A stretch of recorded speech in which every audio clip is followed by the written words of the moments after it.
ہمارے 57 نمبر کے مسائل آخری ہیں اس پروگرام کے۔ مسلمہ اے اسیر غم مسلمہ، پلٹ جا جانب منزل پلٹ جا، زمانہ ہے کہ آگے بڑھ رہا ہے، تو 1400 برس پیچھے کو ہٹ جا۔ عصری تعلیم کے شیدائی، ان کا فلسفہ کچھ اور ہے۔ اکبر الہ آبادی نے آج کے بہت دنوں پہلے ایک شعر کہا تھا، لڑکیاں پڑھ رہی ہیں انگریزی، قوم نے ڈھونڈ لی فلاح کی راہ۔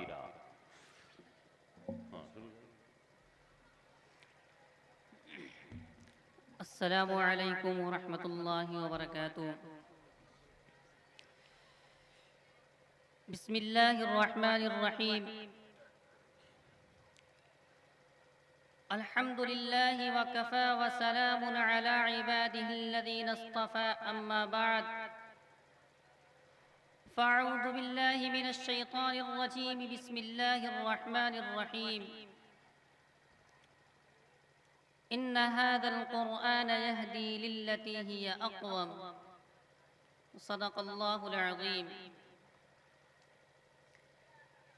اسٹیج پر رونق افروز حضرات حکم، دانشوران قوم و ملت اور معزز سامعین اکرام،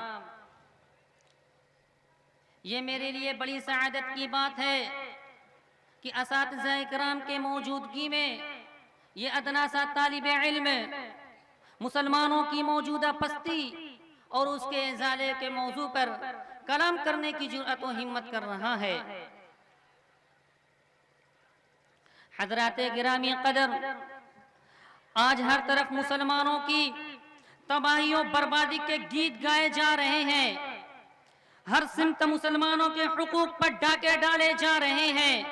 دنیا کا کوئی ایسا گوشہ نہیں جہاں مسلمانوں کی عزتیں محفوظ ہوں، ہر طرف لوٹ مار، رہزنی، خون ریزی اور بے پردگی عام ہے۔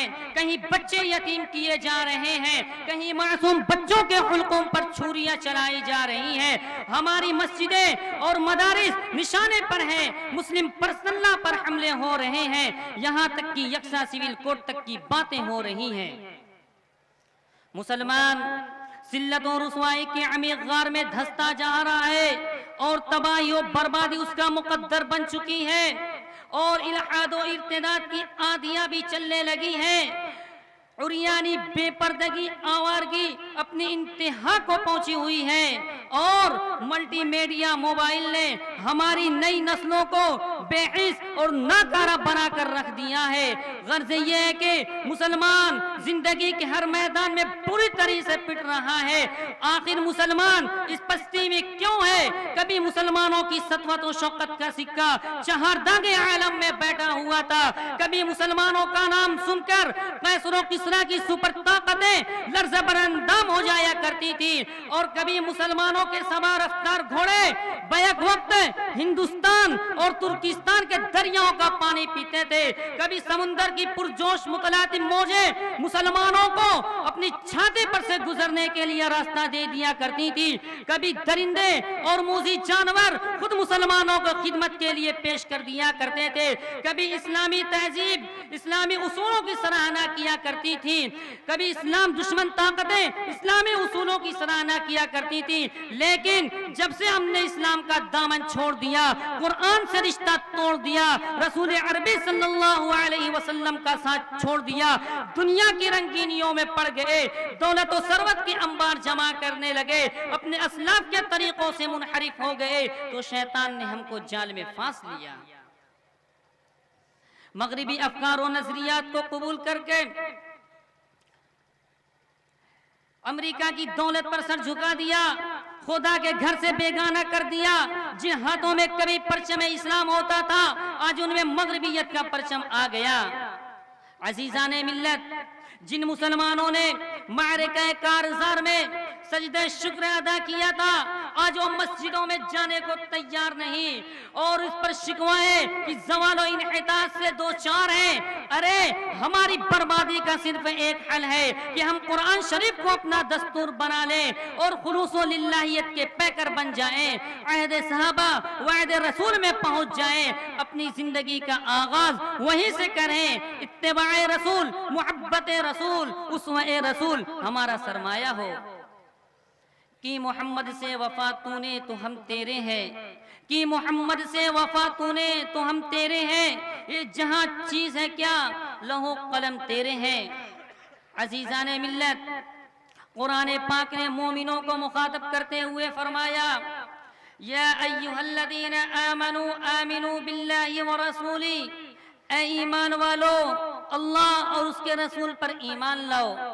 عجیب نکتہ ہے کہ ایمان والوں سے ایمان کا مطالبہ ہے, لیکن اگر ہم اپنے ایمان کا جائزہ لیں تو کیا اس کے مخاطب ہم نہیں؟ یہ کیسا ایمان ہے کہ اللہ تعالیٰ کے وعدہ کے باوجود اگر تم مومن بن کر رہے تو سر بلند رہوگے.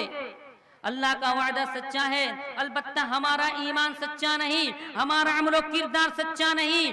یہی وجہ ہے کہ دشمنوں کی سازشوں کا شکار بن جاتے ہیں, اور جب ہم اپنے زوال کا حل تلاش کرتے ہیں تو ہماری تلاش کا محور دنیاوی ذرائع ہوتے ہیں. کاش ہم اصحاب رسول کی سنت کو زندہ کرتے, جن کی ایمانی صلاحیت توکل علی اللہ, فنا فی اللہ کا معیار یہ تھا کہ رضی اللہ عنہم سے خطاب کیا گیا, ان الذین قالوا ربنا اللہ ثم استقاموا سے یاد کیا گیا. اور ہمارا حال یہ ہے کہ گنوا دی ہم نے جو اسلاف سے میراث پائی تھی, گنوا دی ہم نے جو اسلاف سے میراث پائی تھی, سریا سے زمین پر آسمان نے ہم کو دے مارا. اے مسلمانوں, تم انقلابی امت ہو, تم نے حالات کا رخ موڑا ہے. یہ کیا بلعجبی ہے کہ دین کے بدلے دنیا کا سودا کر لیا, قیادت کے بجائے محکومیت کو قبول کر لیا, عزت کی جگہ ذلت کا لبادہ اوڑھ لیا. تم اپنے اندر روح بلالی کیوں نہیں پیدا کرتے؟ تم اپنے اندر شان فاروقی کیوں نہیں پیدا کرتے؟ بڑھو, قرآن تھامو, تمہارا زوال اقتدار سے بدل جائے گا, تمہارا انحطاط عروج سے بدل جائے گا. صحرائے افریقہ تمہاری قدموں کی چاپ سننے کا مشتاق ہے, ہوائیں تمہارا پیغام پہنچانے کی آرزو مند ہیں, بحر ظلمات تمہیں راہ دینے کے لیے بےتاب ہے, جبل طارق تمہاری راہ تک رہا ہے. پھر انتظار کیوں ہے, جمود کیوں ہے؟ قرآن بھی موجود ہے, اس کی تاثیر بھی موجود ہے, اسلام بھی زندہ ہے, اس کا پیغام بھی زندہ ہے. آؤ آؤ زندگی کا نیا سفر شروع کریں, خلوص للہیت کے پیکر بن کر واعتصموا بحبل اللہ جمیعا ولا تفرقوا کو شعار بنا لیں, اصحاب رسول امی کو اپنا معیار بنا لیں, آمنوا کما آمن الناس کے مصداق بن جائے. میں انہی چند باتوں پر اپنی تقریر ختم کرتا ہوں.